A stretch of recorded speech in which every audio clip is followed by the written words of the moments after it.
Today is close to our hearts because of how important it is to the people in our families and everyone that had suffered. Orange Shirt Day brings attention to the residential school survivors.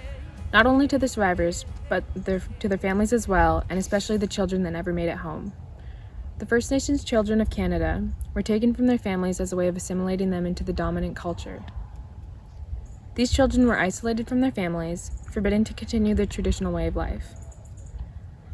To this day, the effects of residential schools can still be seen. The traditional languages are fading, the search for lost tradition continues, and intergenerational trauma ripples throughout families. Today we take the time to listen and to acknowledge the hardships endured by these children, and we thank the brave-hearted survivors for telling their stories about the abuse and loss that they endured. As the future generation, it's our duty to tell their stories and bring awareness to what they went through. Orange Shirt Day is about healing and reconciliation for the residential school survivors, the lost children, and continuing to keep the conversation going in order to spread awareness.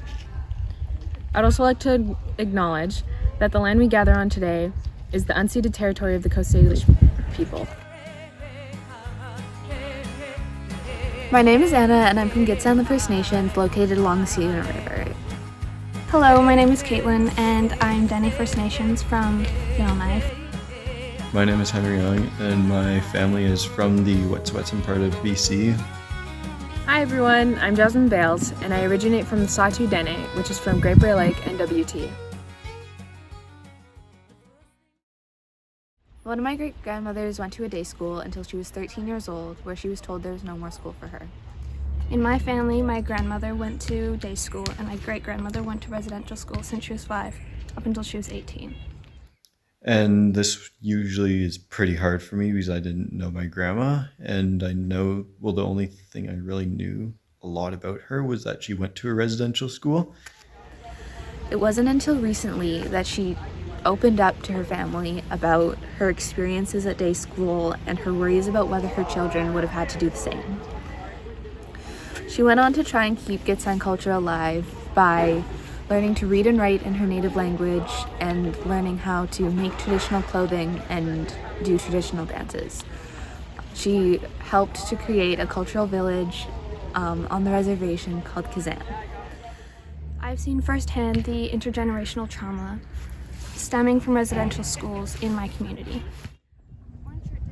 Up until recently, I wasn't able to realize the true effects residential school had caused. It essentially sparked cycles of abuse and addiction into those affected families. I was witnessing the ripples of intergenerational trauma and the after effects of residential school. The lack of conversation about this problem begins to allow children to normalize the things that they see and experience. Orange Shirt Day for me provides an opportunity to raise awareness that although the residential school in Yellowknife closed in 1994 and they all closed in 1996, the effects of them are still present in every community. Orange Shirt Day is very important to me because it gives me a lot of resources to learn about my family's ancestors, such as elders which would come into communities, and just learning resources like presentations to learn about. Orange Shirt Day is important to our generation because it brings awareness and conversation about what happened to the survivors and how it affects us all as well. Having more actions taken about this problem would benefit our people in so many ways. My goal is to have the conversations that we start today help the future generations understand and realize how important this is to our people. It's important to learn about these experiences as part of our education to honor those who didn't even have a right to one. Orange Shirt Day just gives me the time to think about what that meant to my ancestors and how it affects other people today as well as myself. Today is a day to remember, but it is also a day for action. It is a day to spread awareness and a day to embrace our beautiful traditions and heritage. And it is a day to honor the survivors and mourn the ones that we lost. Non-Indigenous and Indigenous people alike take part in the spread of knowledge, recognition, and advancement towards reconciliation. All are welcome to wear an orange shirt. In the words of my traditional language, thank you, o Masicho. Masicho, thank you.